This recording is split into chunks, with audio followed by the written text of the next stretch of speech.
Bismillahirrahmanirrahim. Assalamualaikum warahmatullahi wabarakatuh. Alhamdulillah. Alhamdulillah khaliqil anam, al-malikul hukam wa anjili ila nuri minal dhalam. Asyhadu an la ilaha illallah lahul jalali wal ikram. Wa asyhadu Muhammadan abduhu wa rasuluhu rahmatal alamin. Allahumma shalli wa sallim ala sayyidina Muhammad wa ala ali sayyidina Muhammad. Amma ba'd. Sahabat Risalah Iman yang dirahmati oleh Allah Subhanahu wa taala, syukur hari ini kita bisa berjumpa, bersambung rasa, berkait hati, menyertakan rasa dan hati dan keinginan. Mudah-mudahan termaktub di dalam nilai-nilai kemuliaan di hadapan Allah Subhanahu wa taala. Melanjutkan pembicaraan kita pada pertemuan sebelumnya tentang kurban, di mana kita pernah bicara bahwa kurban itu lintas kondisi, lintas keadaan. Karena makna kurban yang sebenarnya adalah proses pendekatan diri seorang hamba kepada Allah Subhanahu wa taala. Pembuktian dari pendekatan diri kepada Allah di antaranya adalah melakukan udhiyah, sembelihan binatang kurban. Mengiringi itu semuanya ada ibadah yang mendekati itu, yaitu ibadah haji. Kedua-duanya terjadi pada bulan Dzulhijjah. Haji juga ibadah kepasrahan diri kepada Allah Subhanahu wa taala. Ibadah yang dalam ritualnya sebagai pembuktian bahwa hamba itu dekat kepada Allah Subhanahu wa taala. Perhatikan. Yang kita kunjungin bukan tempat yang indah. Bukan laut, bukan taman, bukan mall. Tapi satu padang pasir gurun yang panas.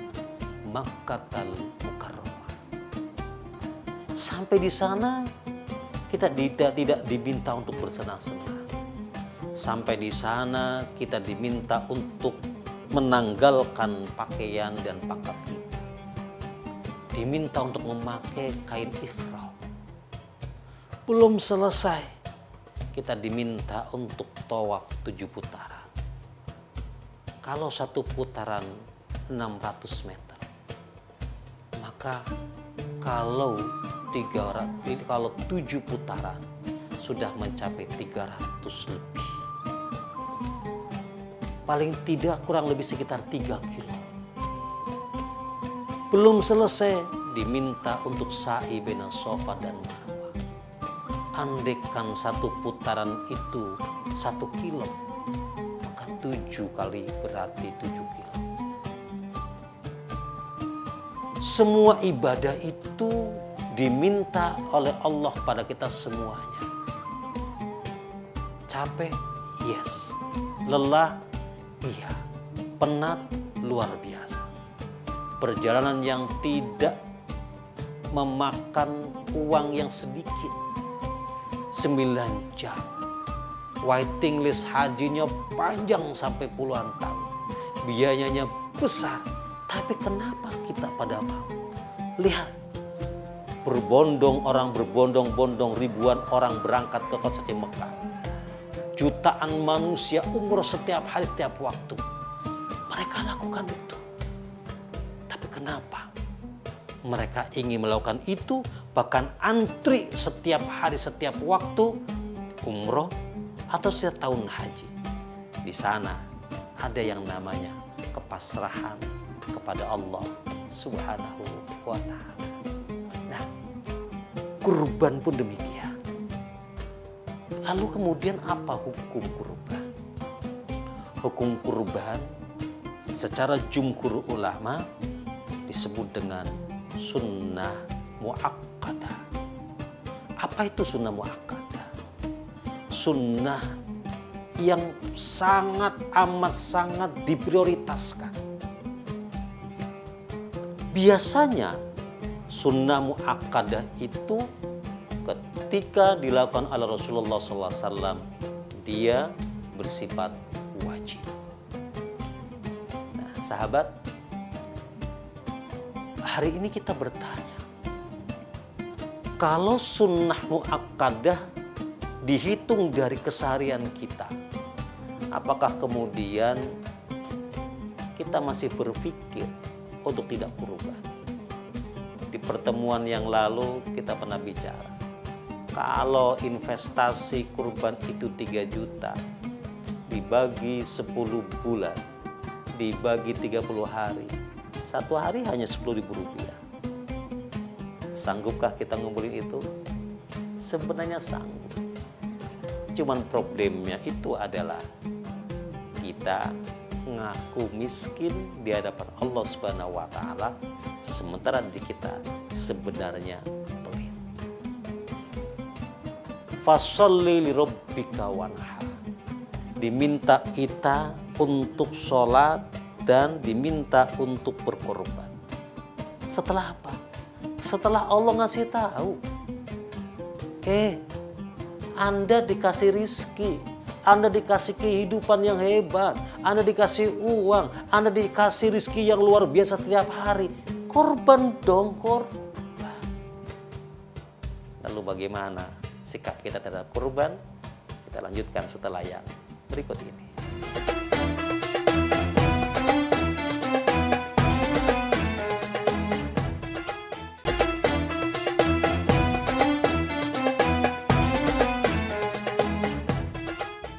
Sahabat Risalah Iman yang dirahmati oleh Allah Subhanahu wa taala.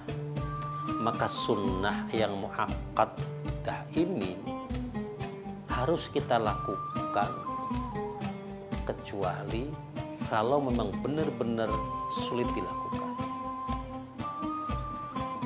Biasanya sunnah muakkadah ini beriringan dengan nilai-nilai kualitas ibadah seseorang. Tahajud. Tidak semua orang bisa, mampu bertahajud. Maka dia punya hukum sunnah muakkadah. Kurban. Banyak orang beriman, banyak orang ngaku Islam.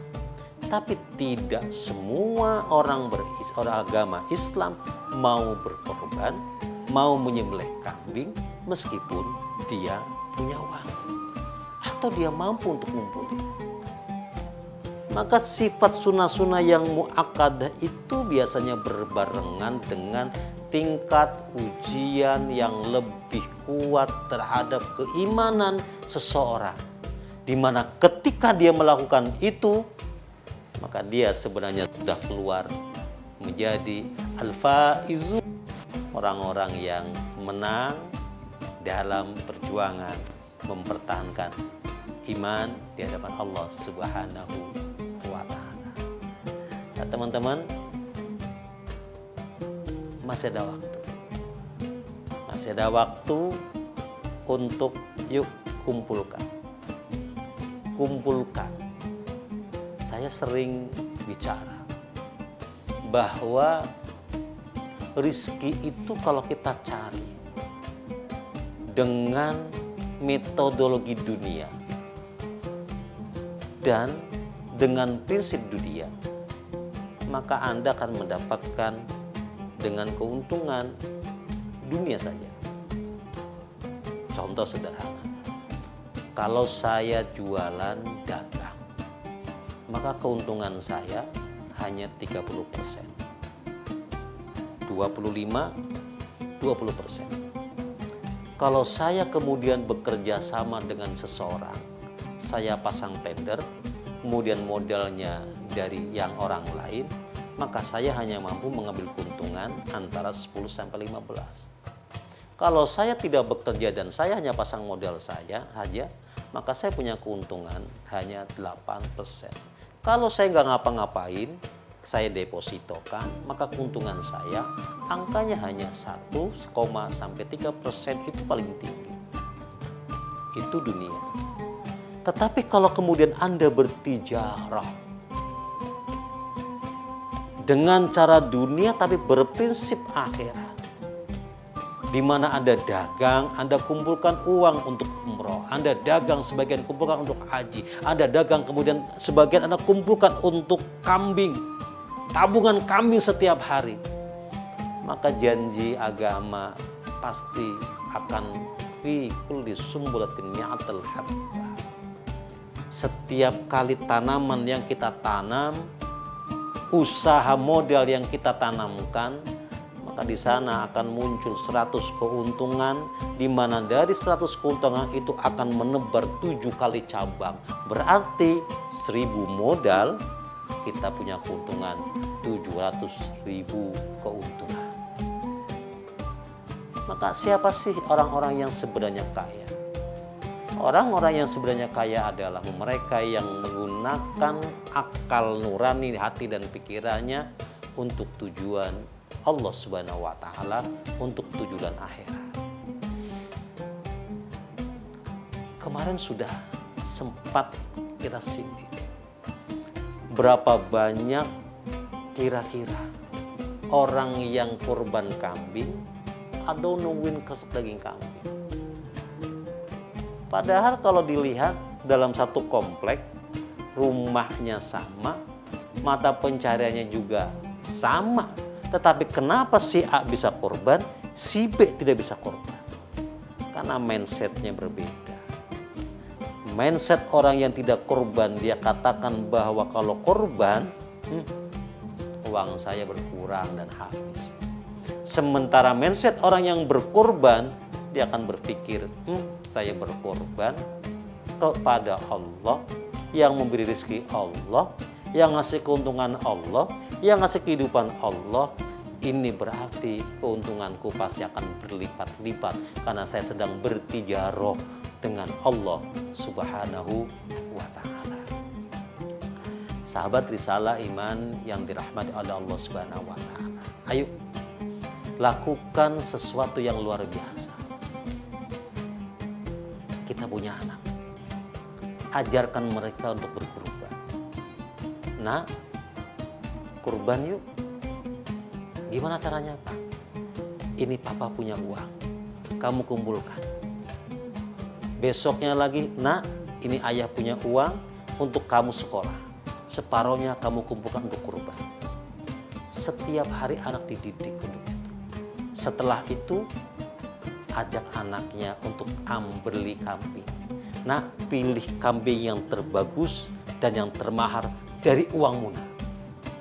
Dan sang anak kemudian akan dengan bangganya nenteng itu binatang kurban, kemudian diletakkan di depan rumah. Dan dia katakan, ayah, aku akan berkurban untuk Allah. Kita lanjutkan setelah yang berikut ini.